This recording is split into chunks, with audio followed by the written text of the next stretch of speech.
Então, a próxima etapa que nós temos aí, desse capítulo 1, são os estudos para a gente fazer a construção de uma estrada. Então, para a gente começar, o que a gente pensa, né? A princípio. Então, nada mais é do que a necessidade de fazer ligação entre dois locais, né? Seja de um estado para o outro, uma cidade para outra, um local, um bairro para uma cidade, né? Um bairro mais próximo da cidade, e assim vai, né? Então, essa ligação entre dois locais que são necessários aí é o que vai corresponder ao nosso traçado. Então, ao princípio, o que a gente pensa, né? Fazer o caminho mais curto. O que é o caminho mais curto? O caminho mais curto é unir um ponto ao outro, que é uma reta, né? Só que é inviável, muitas das vezes, porque existe uma série de condicionantes, né, nessa área intermediária que liga esses dois pontos, que impede de usar esse caminho mais curto, né? E esses condicionantes, ele tem um papel importante dentro da conceituação da engenharia. Por quê? Porque se fosse simples unir um ponto ao outro, né, a gente não tinha necessidade aí de falar um projeto geométrico específico aí de engenharia. O que a gente tem que pensar? Não em fazer um traçado simples, de uma melhor forma que atenda só apenas a alguns quesitos. A gente tem vários quesitos a ser atendido aí, como a questão econômica, social, ambiental, técnica, é o que eu vou falar para vocês aí. Então, quando a gente vai pensar aí na possibilidade de fazer um traçado, a gente tem que fazer um balanço entre o custo total da obra. O que é esse custo total da obra? É o projeto, né? Projeto geométrico, né? Lembra que o projeto de uma via tem vários projetos.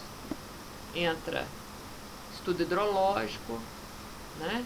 Drenagem, estudo de solos, né? Então o projeto tem esse custo aí. Além de tudo, a construção da via. Caso seja necessário fazer desapropriação, então essa desapropriação tem que entrar nesse levantamento de custo. Então a gente tenta no máximo fazer um projeto de via saindo fora da questão de desapropriação, que isso é muito complicado. Depois lembrando também da parte de manutenção, tá? Então a gente faz o balanço entre esse custo e os benefícios. Quais são os benefícios, né? Com a chegada dessa via, né? Quais são os benefícios diretos e indiretos dessa via? Então é necessário que se faça um balanço aí para poder escolher o traçado adequado. Então, quando a gente está fazendo um projeto, a gente não vai escolher um traçado, não, a gente vê a possibilidade de traçado, possibilidades, né? Igual o trabalho que vocês vão fazer, vocês vão apontar para mim 3 possibilidades e depois vão apontar, né, qual que é o custo e o benefício em relação à parte econômica, social, técnica, ambiental. Então, tem todo uns quesitos aí a seguir. Então, a arte de fazer um projeto de estradas está no balanceamento entre as necessidades de tráfego e a experiência adquirida na construção de outras estradas. Então, a gente tem esse parâmetro aí, né? A gente verifica alguma outra estrada, né, que já está sendo utilizada, uma outra via aí, né?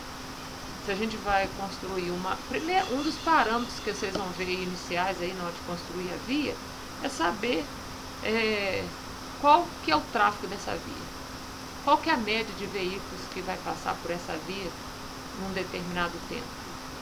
Então, a partir do momento que eu conheço esse tráfego da via, tipo de carro que vai passar por ela, outras vias que têm algo parecido com ela, nos ajuda aí na hora de definir esse traçado, tá? Então, na prática, um projeto geométrico se resume num projeto harmônico com a topografia da região. A gente vai ver isso, né? Questão topográfica. Quando vocês fazerem o trabalho de vocês aí, vocês vão ver isso, né? A topografia da região é o que mais interfere na hora de escolher o traçado. Porque tem pontos que a gente é obrigado a passar e tem pontos que a gente é obrigado a não passar. Por quê?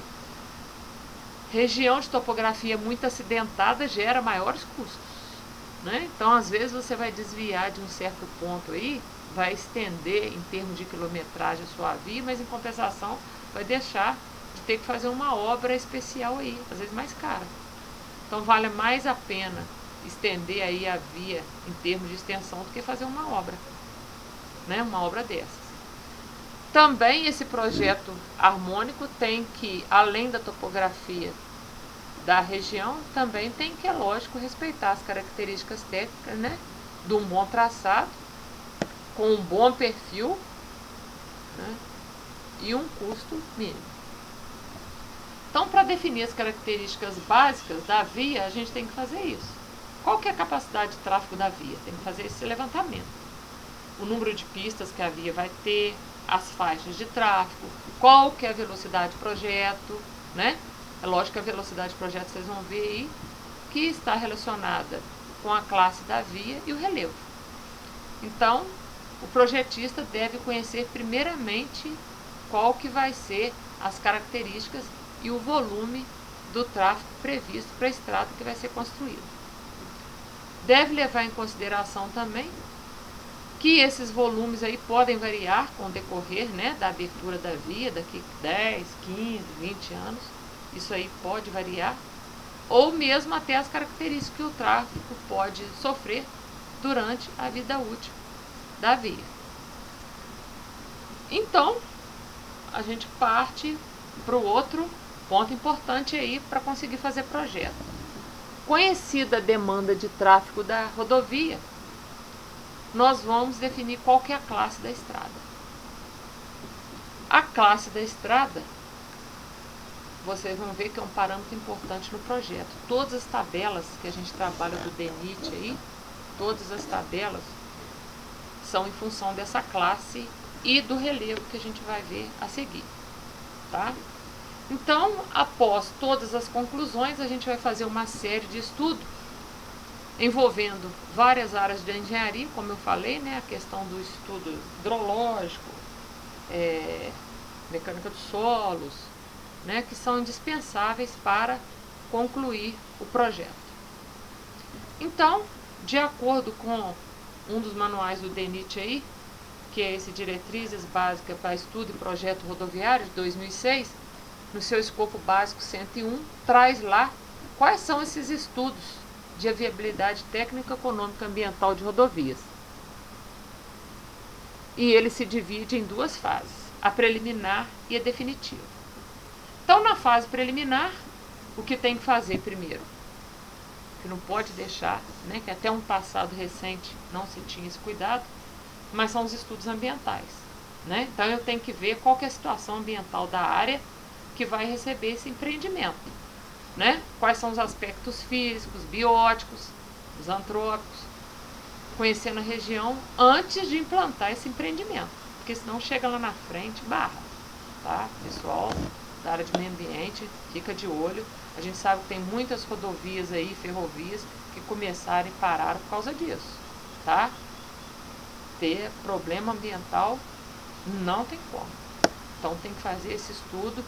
Às vezes há necessidade de um estudo mais amplo, então é necessário a presença de outros profissionais, né? Um engenheiro florestal, um biólogo, um engenheiro ambiental que entende mais dessas áreas aí, para poder dar um parecer técnico em relação a isso. Hoje em dia a gente tem algo que ajuda a gente muito, né?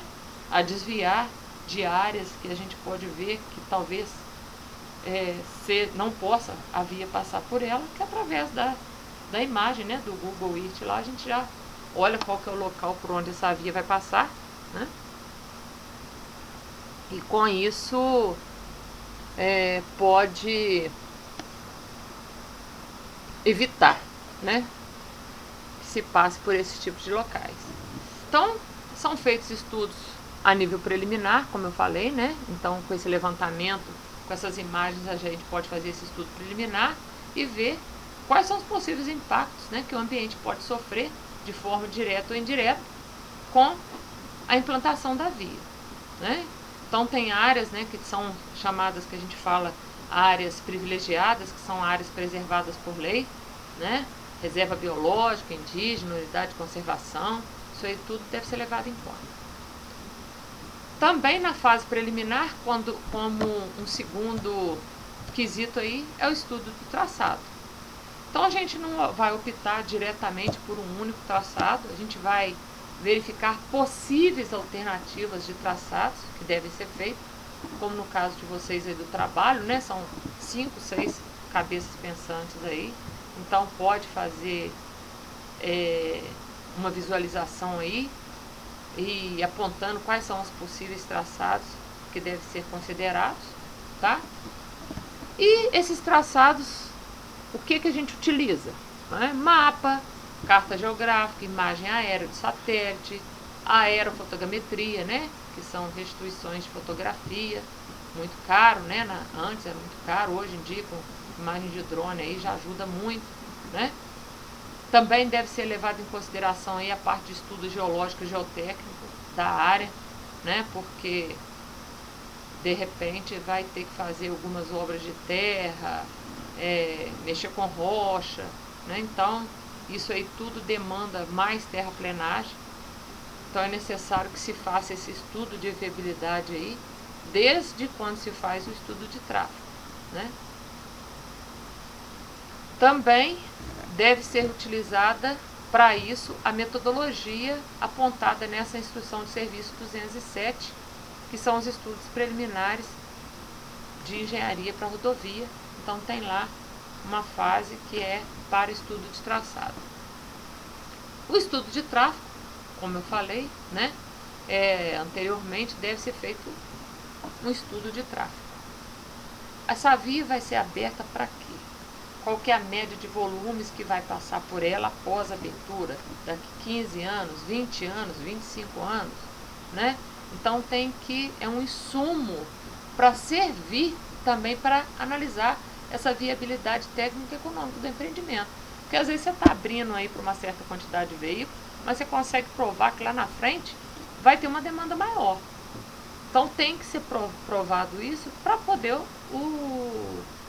o projeto ser aprovado, tá?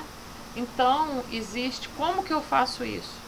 Como que eu faço esse estudo de tráfego?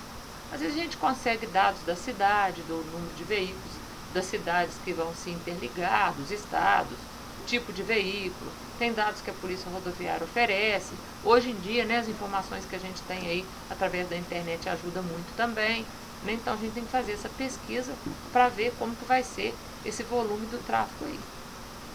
E nesses estudos de tráfego, como aponta lá a norma, a gente tem que estabelecer, né, quais são essas zonas de tráfego, fazer a coleta de dados desse tráfego, né, como que vai ser no período de um tempo, né, mais intenso, tráfego mais intenso, sujeito a retenção. Algumas pesquisas complementares, como eu falei, né, o que tem ao redor, vamos supor que tem uma região que pode desenvolver em volta dessa via. Então a gente tem que estudar isso também, que essa região que vai se desenvolver, né, alguma indústria, um bairro, alguma outra cidade vai usar dessa via. Então tem que levar isso em consideração. A determinação do tráfego, como eu falei, atual e futuro, né? A via após a sua abertura tem um tráfego atual, mas futuramente pode ter um tráfego mais intenso, maior, né? Então a possibilidade de mais tarde fazer, se é pista simples, mais tarde fazer pista dupla. E uma avaliação preliminar da capacidade da via. Essa via tem capacidade para quantos veículos, né? Para quantos veículos em um determinado tempo? Qual o nível de serviço da via? Como eu vou explicar para vocês, os níveis de serviço varia de A até F. A é de livre trânsito, sem retenção nenhuma, até F com retenção. Então a gente tem que ver isso também. E por fim, os estudos socioeconômicos, né? Então eu tenho que ver, né, que eu tenho que fazer um levantamento ao implantar essa via, né? O que ela vai abranger social e economicamente para o local onde ela vai ser implantada. Então, a gente define aí qual que vai ser a zona de tráfego a ser adotada, né? Uma análise da situação existente e nessa análise aí a gente tem que estudar clima, solo, a população ao redor que vai utilizar dessa via, como eu falei também, frota de veículos, qual tipo de veículo que vai passar aí? Caminhão, caminhão simples, caminhão, ônibus de viagem, caminhão longo, caminhões curtos, bitrem, né? Quais são as atividades econômicas do local, ao entorno dessa via? Tem alguma produção local ao entorno dessa via? Quais são a produtividade feita, os mercados existentes? Tudo isso tem que ser levado em consideração. E também o potencial econômico da região e das alternativas dos traçados e características funcionais para a rodovia. Né? Qual vai ser o potencial econômico da região, né? que essa via está passando? Às vezes, a gente pode desviar para uma outra região que tem um potencial maior, né? Então, tem que ver isso aí também. Quais são os parâmetros que vai serem usados para projetar esse tráfego, né? Tanto atual para a abertura da via, quanto para o futuro? E as hipóteses na hora de adotar a quantificação dos benefícios, né? Quais são os benefícios que a via vai ter com a implantação dela? Então, eu tenho que definir aí, nesse estudo preliminar, dentro desse estudo socioeconômico, as hipóteses, né, para quantificar o valor da via. Então, no segundo item aí, para esses estudos para a construção de via, tem as etapas principais destinadas aí ao traçado da via. A primeira fase é o reconhecimento da via, né? Vou explicar todos, tá? Um a um aí. Então, as 5 fases são reconhecimento, exploração, projeto, locação e construção. O reconhecimento, então a gente pega uma ampla faixa do terreno, eu vou pegar o meu levantamento topográfico que eu tenho, a minha imagem de satélite, vou fazer um estudo geral ali, englobando uma ampla faixa do terreno desses 2 pontos que eu quero ligar. Tá? E vou começar a supor por onde que esse meu eixo da minha futura via vai passar. E com isso eu tenho que fixar, né, os meus pontos de passagem obrigatórios de circunstância e os meus pontos de passagem obrigatórios de condição. Quais são esses pontos de passagem obrigatórios de circunstância? São travessia de cadeias, cadeias de montanhas, de gargantas. São pontos que eu falo que eu sou obrigada a passar por questão topográfica. Então o próprio nome fala, são pontos obrigados. São áreas onde eu vou contornar montanhas, né, grotas, áreas muito íngremes. Eu vou passar por um rio, então vou optar por uma seção mais estreita do rio, né, travessia de ferrovias. Então eu tenho que ver por onde que eu vou passar, né, e fixar esses pontos num estudo muito cauteloso, tá? Bem cauteloso. E eu tenho que abranger, então, quais são os principais acidentes topográficos. Depois eu vou fazer uma revisão com vocês da questão topográfica por causa disso. Então eu tenho que saber identificar onde eu tenho, né, áreas onde eu devo passar ou não. O que é uma garganta, o que é uma cadeia de montanhas, vários pontos aí, né, onde eu tenho que escolher onde que eu devo passar ou não por questão topográfica, questão técnica, né? Porque isso aí me requer grandes movimentos de terra. Quanto mais o terreno um relevo mais acentuado, é pior. Então, eu também tenho que fazer aqui nessa parte de reconhecimento um levantamento da condição socioeconômica e ambiental da região, através dessa ampla faixa do terreno. Então, além de preencher essas prescrições que eu falei aí, né? Então a gente tem que ver quais são as direções possíveis a serem seguidas pelo traçado, de um ponto a outro, e escolher aquela que vai ser mais vantajosa, né? Então, o que eu vou fazer? A partir desses estudos, dessas opções que eu tenho de fazer um traçado aí, eu vou escolher aquela que é mais vantajosa, né? E aí eu vou adotar critérios mais minuciosos, né? Ó, que vai ser na segunda fase, que é a segunda fase que eu falei para vocês, para traçado da via, que é a fase da exploração. Então aqui eu tenho um exemplo mostrado pela essa figura aí, essa figura 8, fazendo o seguinte, é do livro adotado aí para vocês, tá mostrando aí, né, um ponto A, unir um ponto A até um ponto B. É uma figurinha didática, mas dá para entender bem isso aí. Então, para unir o ponto A ao ponto B, a gente está vendo aí a reta, né? Só que nesse entorno aí existe várias questões, né? As questões topográficas aí que a gente deve levar em consideração. Então, aqui está mostrando que vai passar por um ponto D, porque é um ponto obrigado, por causa tem um aeroporto, um porto aqui, ó. Aqui tem um rio, então aqui tem um porto. Então é interessante que essa via passe por esse porto aqui, vai atender esse porto, né? Porque pode fazer um transporte entre o porto e a rodovia, né? Mesclado. Então está passando pelo porto, escolheu uma parte mais estreita do rio, aí tem um conjunto de cadeias de montanhas, então, opa, vou passar pelo ponto mais baixo dele, vou passar pela garganta. Aqui existe uma cidade, então vou passar por ela também, vou atender ela. Cheguei no meu ponto desejado, ou vice-versa. Então, eu usei aí esses pontos que eu falei com vocês, que são, né, voltando aí ao slide anterior, os pontos obrigados, né, os pontos obrigados de passagem de circunstância, e depois eu falei, aí mostrei e não falei, que é os pontos de passagem obrigatório de condição, que são esses aí, ó, que estão apontando aí, ó, condição, a cidade C e o porto D, são chamados de ponto de condição, ou seja, eu estou passando por eles, porque aí vai me fornecer uma via que vai atender dois pontos importantes, o porto e a cidade. Então, os pontos de passagem obrigado de circunstância, vocês viram aí em relação ao parte estreita do rio, a garganta, que é o ponto mais íngreme de uma cadeia de montanhas, e o de condições, que é, no exemplo aqui, a cidade e o porto. Então eu tenho que verificar isso aí. Isso aí é um outro desenho, mesmo tipo, tá? Um desenho didático, mostrando também unir um ponto ao outro.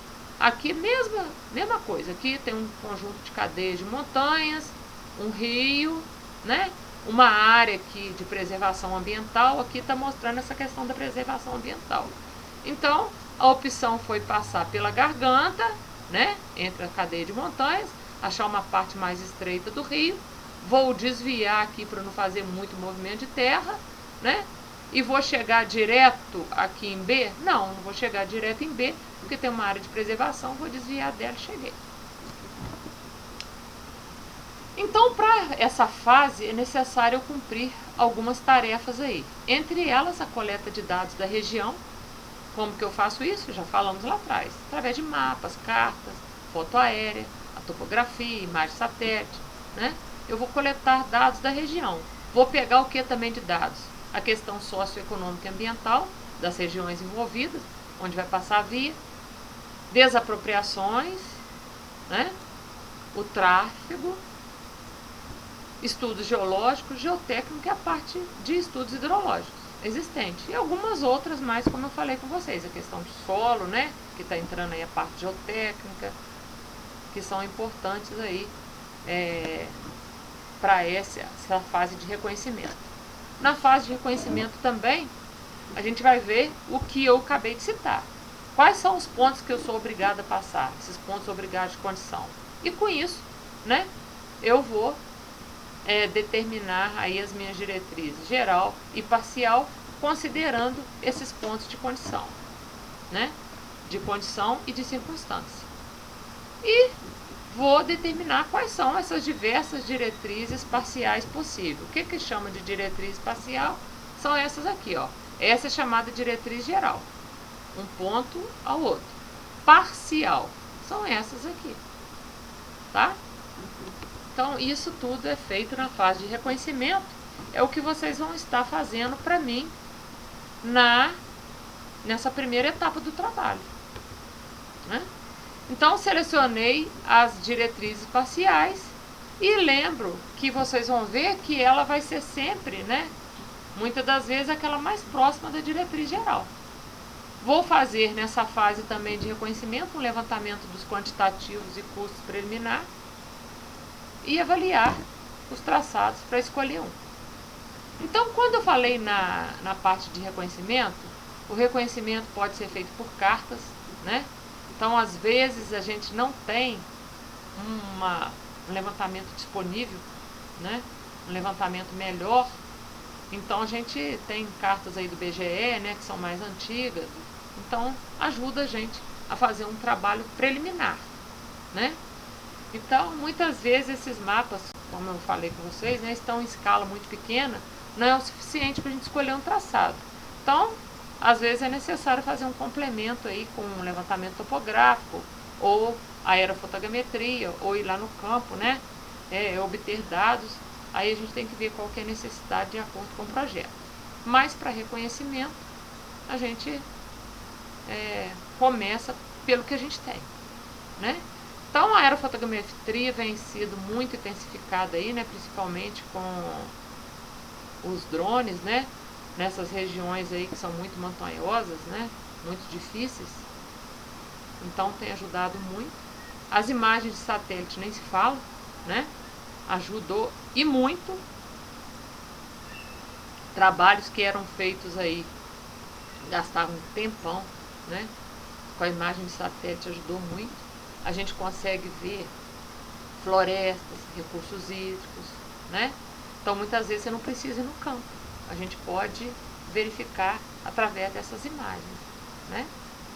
Então, essa questão da preservação, né, ambiental, preservação de florestas, etc., é bem fácil da gente se ver aí com essas imagens de satélite.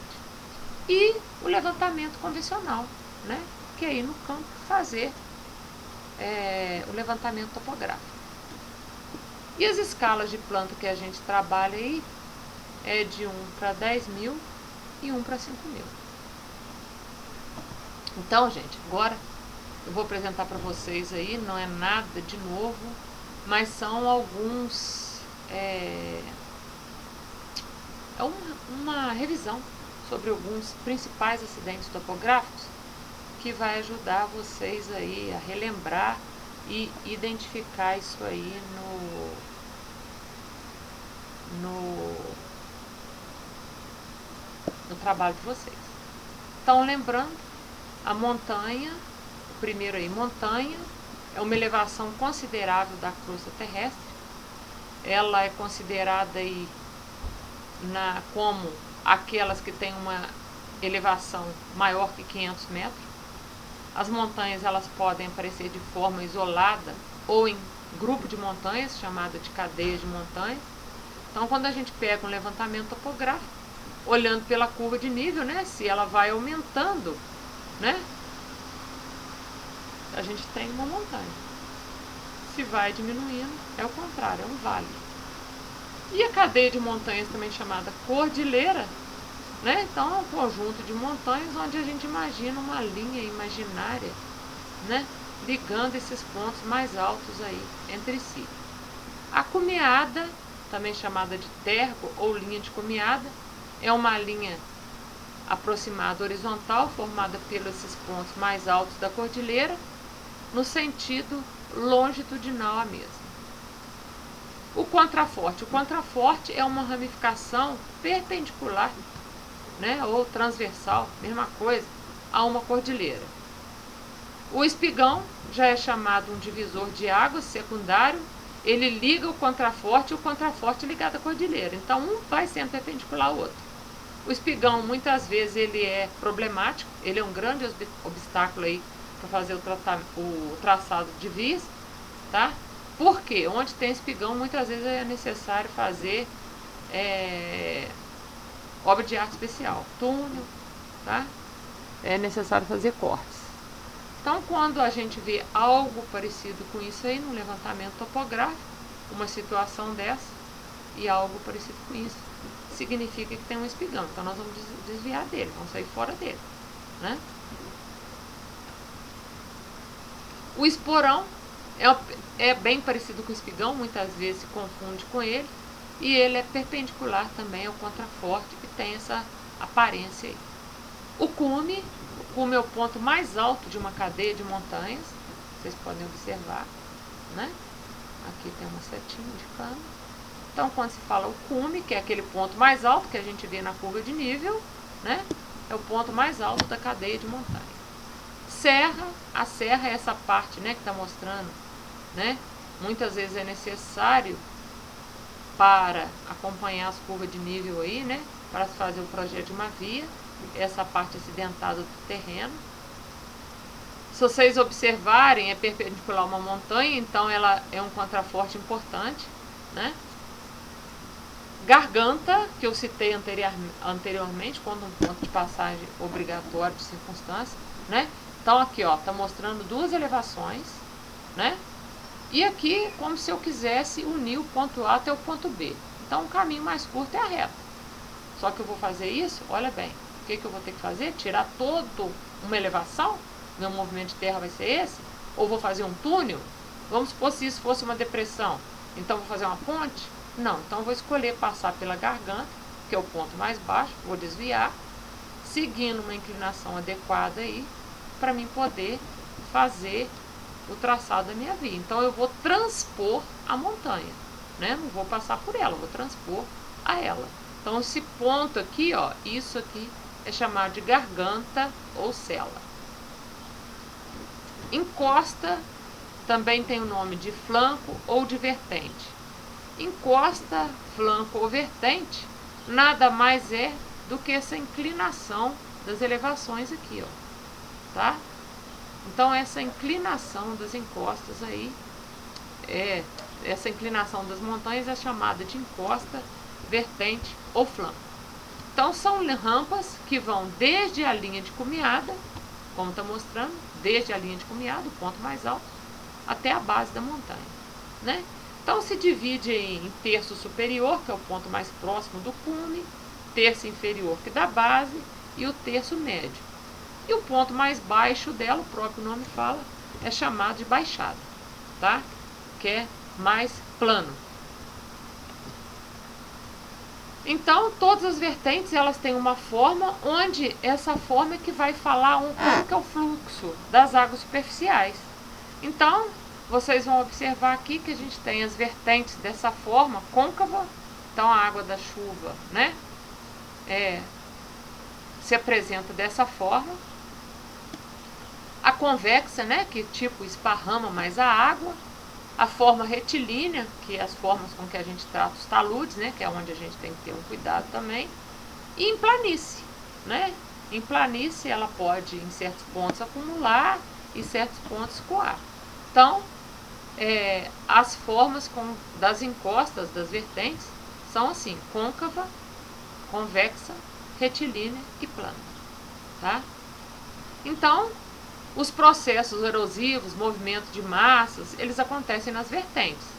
Então, como eu tinha falado anterior, quanto maior a inclinação, vocês aprendem isso muito bem em mecânica dos solos, maior é a tendência desses movimentos acontecerem, desses processos acontecerem, né?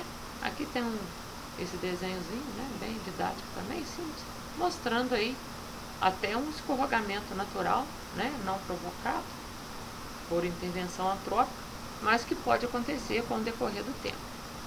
O vale, então o vale é a superfície mais baixa aí, é côncava, né?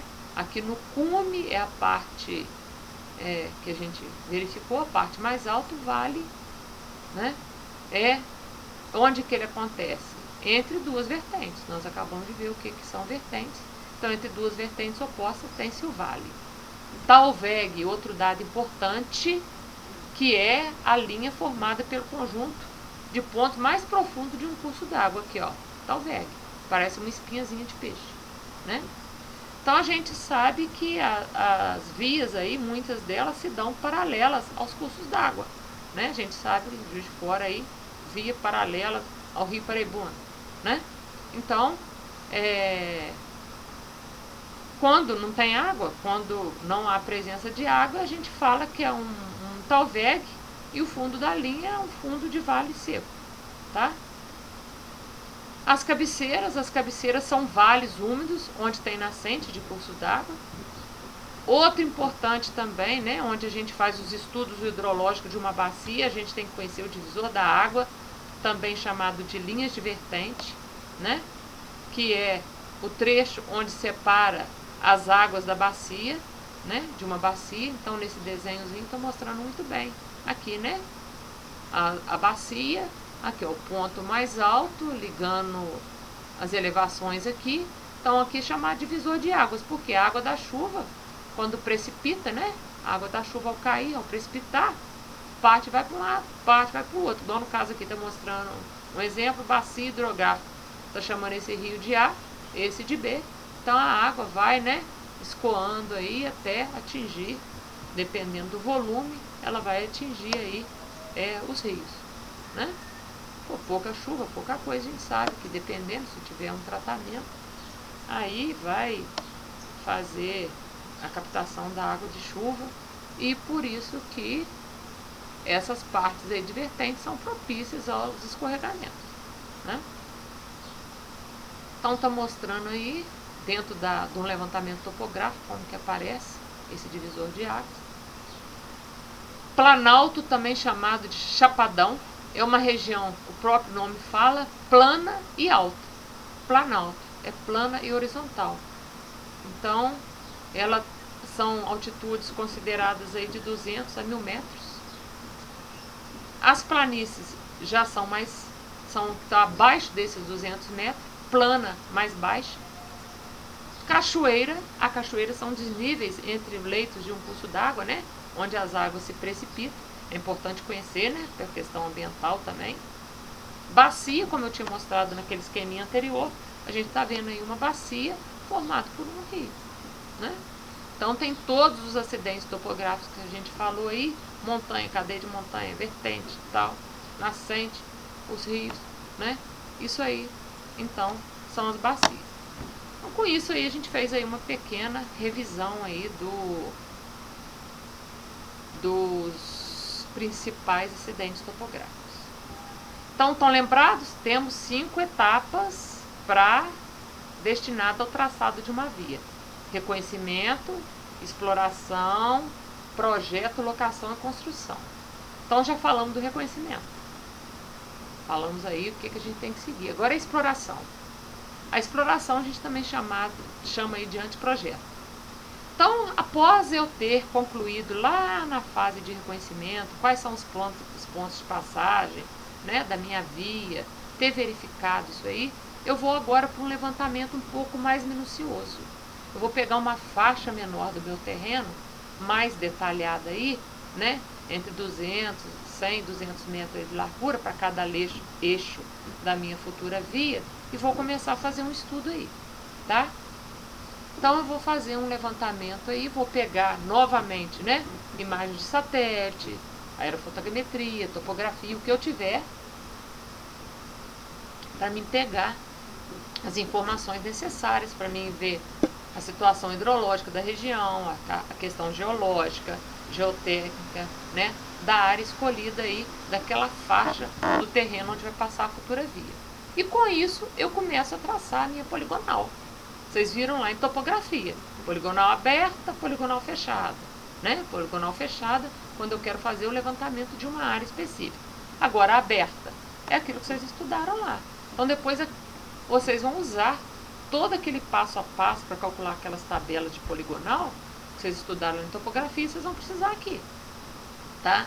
Então, aquela diretriz que vocês já resolveram, que vão escolher, aquela que vocês julgarem, aquela que vai ser a mais próxima do futuro eixo da minha via, é o que eu começo a estudar então.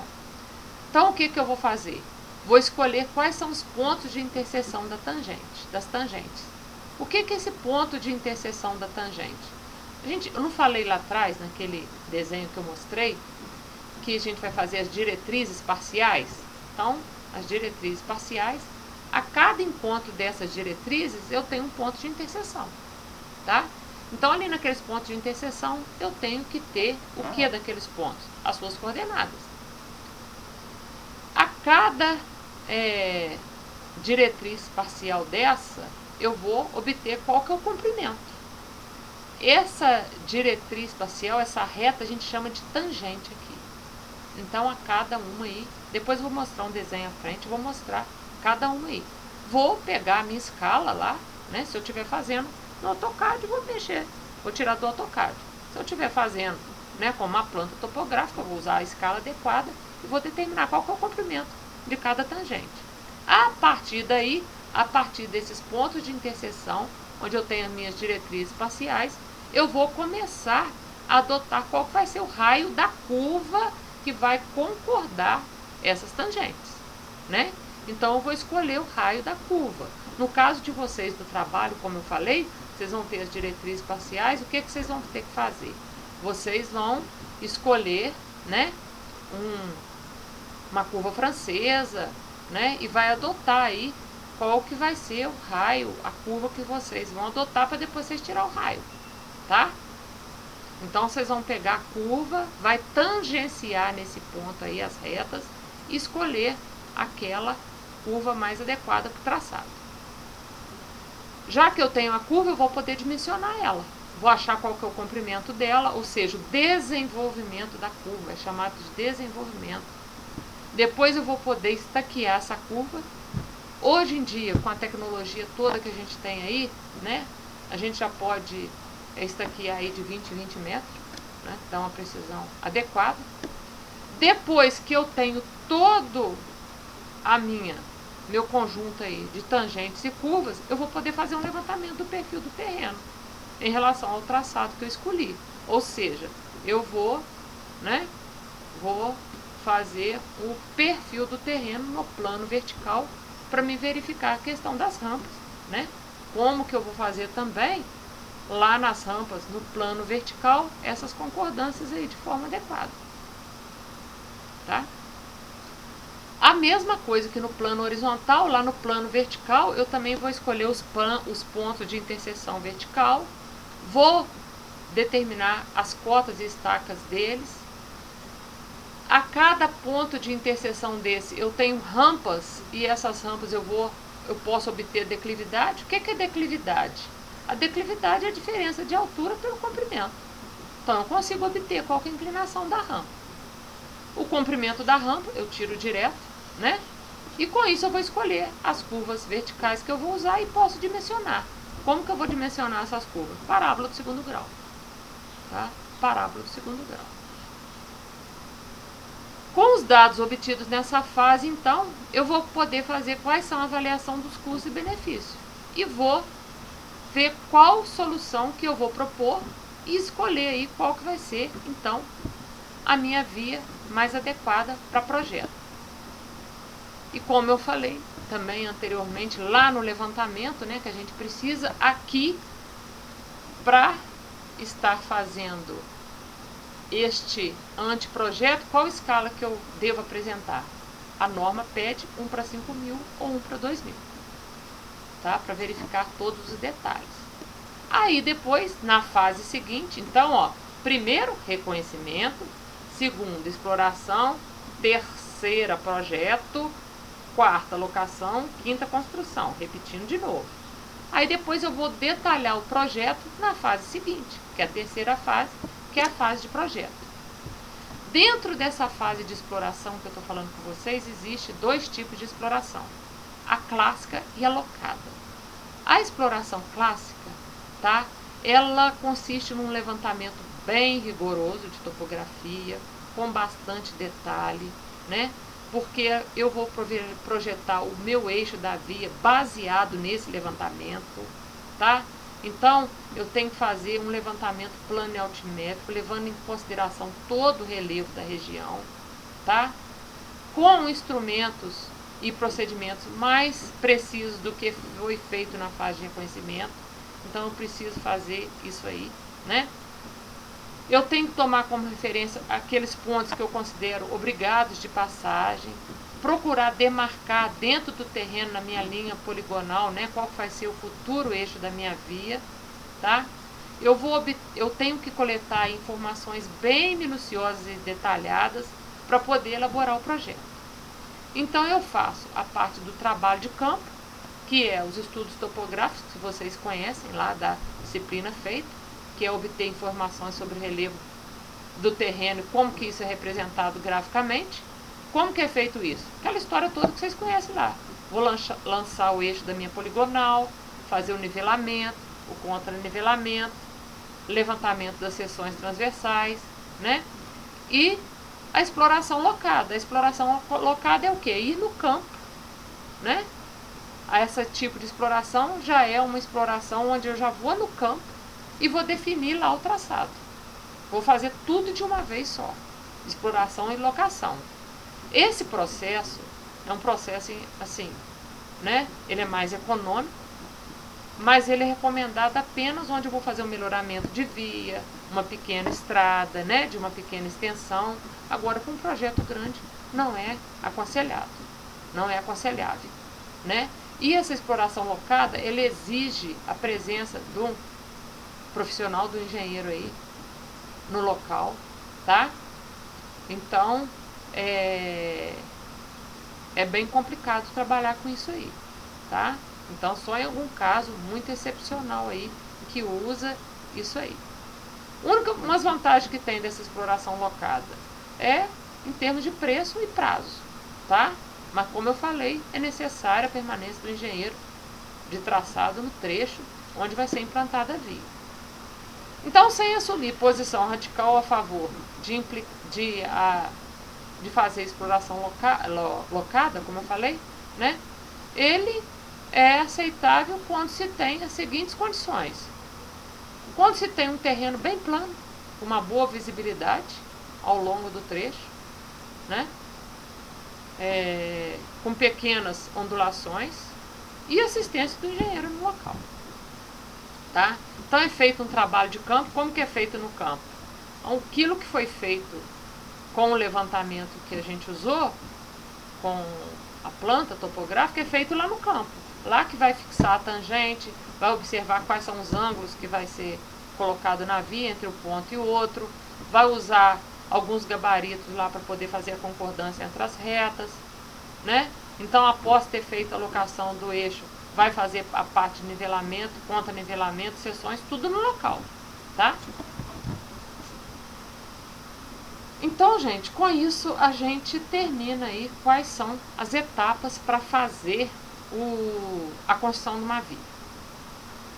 Depois de visto as etapas, umas condições aí que eu tenho que falar, os dados que eu tenho que falar para vocês, que não pode esquecer de levar em consideração, é que vocês têm que classificar a rodovia que vocês vão estar trabalhando, tá? Como que é feita essa classificação? Vocês já viram muita coisa lá em transportes, né? Então, quanto à primeira aí, condição técnica, né? O que são as condições técnicas? É verificar as características que estão relacionadas com a operação de tráfego. Velocidade, o raio das curvas, a largura das pistas e acostamentos, distância de visibilidade, nível de serviço, né? Então, isso aí é verificado principalmente em relação a custo e relevo, tá? Então, nessa condição técnica, a gente tem que verificar como que vai ser o tráfego, tá? E para quê? Para a gente enquadrar qual que vai ser a função da rodovia, tá? Em determinada classe de projeto. Então, o que é importante dentro dessas condições técnicas aí eu saber? A via, ela se divide em 5 classes, tá? Ela se divide em 5 classes. Do slide aqui, eu vou pular para a tabelinha, que essa tabelinha nada mais é o que foi falado nesses slides que eu pulei aí, tá? As classes das vias se dividem. Então, a condição técnica são as classes. Em classe 0, também chamada de especial, classe 1A e 1B, classe 2, classe 3, classe 4A e 4B. Cada classe dessa é dividida em relação às características da via, se ela é uma via expressa, se tem pista dupla, pista simples, e os critérios de classificação que a gente chama de critérios técnicos, tá? No caso aí, vocês podem ver que a gente começa a classificar da via 1B até a 4B em relação ao volume médio de veículos que vai passar por essa via, por uma seção da via por dia. Então, se eu fiz lá atrás um estudo de tráfego e verifiquei que o volume médio, né, o número de veículos médio que vai passar por essa via, por essa rodovia que vai ser implantada por dia, é de 500 veículos, eu vou olhar aqui na tabelinha. Ó, 500 está aqui, ó. Então, eu vou adotar uma via classe 3. É uma via de pista simples, porque a média de veículos está entre 300 e 700. Falei 500. Por quê? Porque agora todas as tabelas que eu uso para projeto, vocês vão ver que vai lá, vai cruzar dados, classe e relevo, classe e relevo. Então, o primeiro eu já mostrei aí. Então, a partir do, né, volume previsto aí de veículos, a média de veículos aí, né, usada, existe um estudo de tráfego, uma apostila do DENIT só para isso, tá? Como que faz esse estudo. No caso do trabalho de vocês, vocês que vão adotar qual que é a média de veículos que vocês vão usar, tá? Já falo para vocês que vocês vão trabalhar aí com classe 1, 2 ou 3, porque a 4A ou 4B pode ser que vai trabalhar só com curva simples. Então eu não quero que vocês trabalhem com curva com transição. Simples é tranquilo, tá? Então vocês vão estar trabalhando dentro de uma dessas aí. Provavelmente a gente vai trabalhar nessas classes 2 e 3 aqui, tá? Muda, professora, muito? Não, não muda não, tá? São critérios que a gente tem que adotar e a experiência falar, outros projetos verificar, tá ok? Então, fiz o estudo, vou adotar qual que é a classe da minha via, tá? Então, o que eu tinha mostrado anteriormente aqui era isso, tá? O que eu pulei é um resumo do que está naquela tabela, não tem nada de diferente aí. Quanto à função, as rodovias, né, além dela ser classificada quanto as classes, é o tipo de serviço que ela fornece. Então, elas se classificam em arteriais, vocês já viram isso também lá, né, em transportes. As vias arteriais são aquelas que proporcionam alto nível de mobilidade para grande volume de tráfego, onde ela atende aí tráfego de longa distância, seja ela, né, internacional ou interestadual. As coletoras são aquelas que atendem a núcleos populacionais ou centros geradores de tráfego, né, que tem um menor vulto. Ela não é servida pelo sistema arterial e ela tem a função aqui não apenas de mobilidade. Agora ela tem o quê? A função de dar o quê? Mobilidade e acesso. E as locais? As locais são rodovias de pequena extensão, apenas para dar o quê? Acesso, né? Para ligar municípios, né? De áreas rurais, pequenas localidades, a rodovias mais importantes e assim vai. Então essa é a classificação quanto à função. Então uma tabelinha aí falando da relação entre classe e esse sistema funcional aí, né? O que é coletor, o que é arterial e a ligação com a classe, tá? Quanto à orientação geográfica, isso vocês viram também lá em transportes, né? Após ter sido concluído todos os estudos técnicos e econômicos que justificam a necessidade de construir um novo trecho de estrada, né, é necessário então a gente classificar conforme a malha existente. Então, de acordo com o que eu falei lá atrás, existe o Sistema Nacional de Viação, que é estabelecido pelo Plano Nacional de Viação, né, onde compreende aí os sistemas rodoviário, ferroviário, aquaviário e aeroviário, que dá essa classificação aí quanto à orientação geográfica, tá? Então, no Brasil, existe esse posicionamento e as estradas federais, elas recebem o prefixo BR. Para a ferrovia, como exemplo aqui, para me falar com vocês, é a mesma coisa, só que vem EF, uma estrada de ferro. Então, no caso nosso que a gente vai estar abordando estrada, então é BR seguida de 3 algarismos, onde o primeiro é a posição da via em relação ao território nacional, né? Sendo que quando começa com 0, são as rodovias radiais, 1 longitudinais começa com 2, são as transversais, 3, diagonais, e as 4, as rodovias de ligação.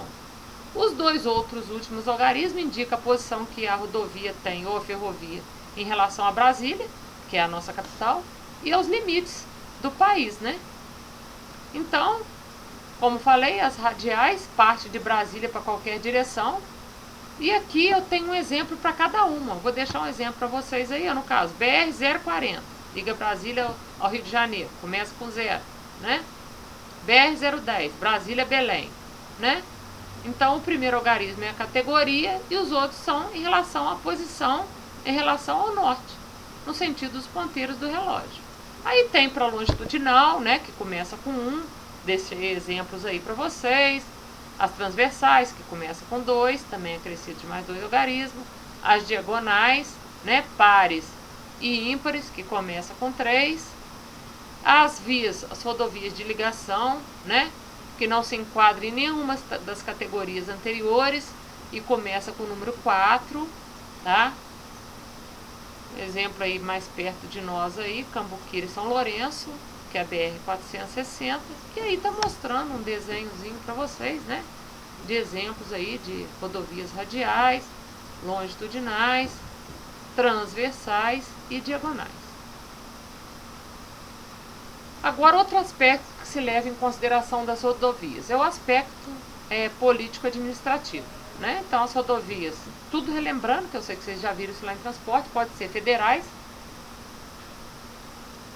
As federais geralmente são as vias arteriais, né? São aquelas que interessam a todo o país, né? Ela é mantida, construída e mantida pelo governo federal.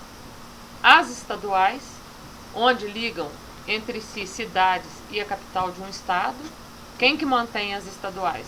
O próprio nome fala, o próprio estado, e elas são subsidiárias das federais. As municipais, que são mantidas pelo governo municipal, é de interesse do município ou então de municípios vizinhos, e ela atende ao município que administra principalmente, né? As vicinais são aquelas vias, né, de padrão mais modesto, às vezes não é pavimentado, de pista únicas, que são mais de interiores, né, das cidades aí, dos centros urbanos, que são para fazer ligação a sítios, fazendas, né, granjas, e muitas delas, muitas vezes, é de propriedade particular, dos donos dessas vias aí, tá? Aqui tem um desenho que eu gosto de mostrar ele, que aqui passa uma ferrovia, tem uma estrada vicinal e uma rodovia federal. Quanto à natureza da superestrutura, então o quinto ponto aí da classificação é a natureza da superestrutura. As vias, elas são dispostas sobre o material de fundação, vocês vão ver isso lá em pavimentação, tá? Onde tem o pavimento flexível. O que tem o pavimento flexível? O asfalto, né, que a gente chama de revestimento betuminoso delgado. Abaixo tem uma camada de base, uma de subbase e uma camada de reforço do subleito. Vocês vão ver isso tudo lá na disciplina, né, de construção estrada, juntamente com pavimentação, que a via, ela tem várias camadas, né? Na hora que faz a terraplenagem, tem o subleito, fez a terraplenagem. Muitas vezes é necessário fazer essas camadas de reforço, subbase e base para poder receber o revestimento. Então, nesse caso, a gente fala que é chamado de pavimento flexível.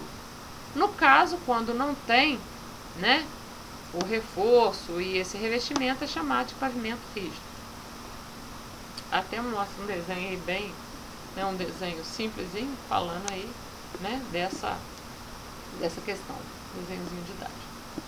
Tá? Nas estradas de ferro. Na estrada de ferro, a superestrutura é composta fez a terraplenagem também, subleito, só que o que vem acima? Né? Lastro, os dormentes, que é aquela parte que a gente vê mais aí, né?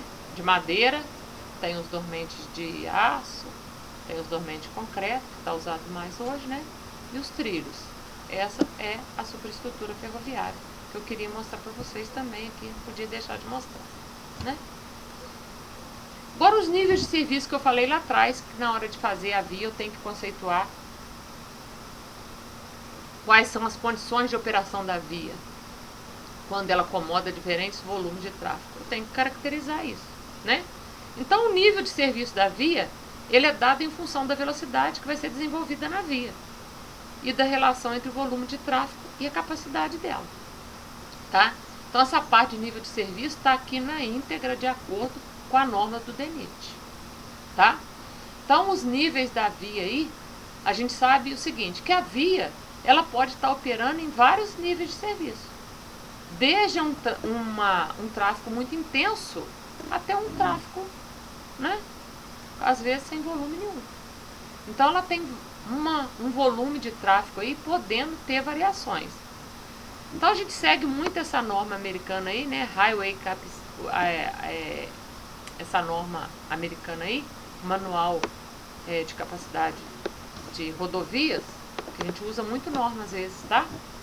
Adotadas aí do sistema americano para nós aqui. Classifica em 6 níveis, desde A, onde as condições são ideais de escoamento livre, até o nível F, que é uma questão aí, uma condição de congestionamento completo. E, de acordo com a norma, tem aí, né, todos eles. Então, o nível A, fala aí, ó, condição de escoamento livre, tem baixo volumes de veículo que pode exercer alta velocidade, a densidade de tráfego é baixa, já que tem pouco veículo, né? A velocidade é controlada pelo motorista dentro do limite de velocidade, é lógico, e a condição física da via, e não tem restrição aí quanto tem presença de outros veículos. Aí, gente, vai seguindo, né? A, B, não vou ficar lendo isso aqui para vocês, depois vocês não vão dar uma lida aí, D, E e a F, onde já descreve um escoamento mais forçado, onde tem velocidade baixa, né? Volume abaixo da capacidade da via, ou seja, a via tem uma capacidade menor para o volume de veículo que está passando por ela, então começam as retenções, né? As filas, impossibilidade de fazer manobra, né? Velocidade chegando a zero, velocidade zero é retenção, né? Então, é essa classificação dada aí para os níveis de serviço, tá ok? Então, tem até esse desenho aí que eu peguei lá do manual do DENIT, exemplificando essa condição aí, né? Uma via arterial com várias pistas aí mostrando a condição, né? E a gente sabe que tem seções que ela pode estar trabalhando no nível A, como pode estar trabalhando no nível F, né?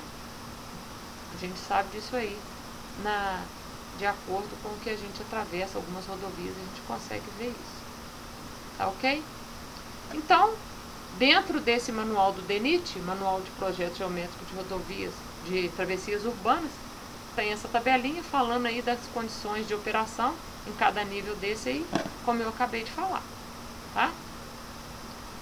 Para trechos de rodovias com pelo menos 3 km de extensão, são adotados alguns critérios para esses níveis de serviço aí, tá? Então, velocidades aí, né, vocês estão vendo, menores, né, seguindo de um tempo aí, percentual também, onde trata como que se enquadra os níveis de serviço em vias com pelo menos 3 km de extensão, de acordo com a velocidade. Então, com isso, vocês estão vendo aí, né, como que essa situação, tá, das rodovias, o que a gente precisa aí para estar elaborando o projeto. E com isso eu concluo para vocês o capítulo 1 que estava faltando, ok? Qualquer dúvida, só acionar.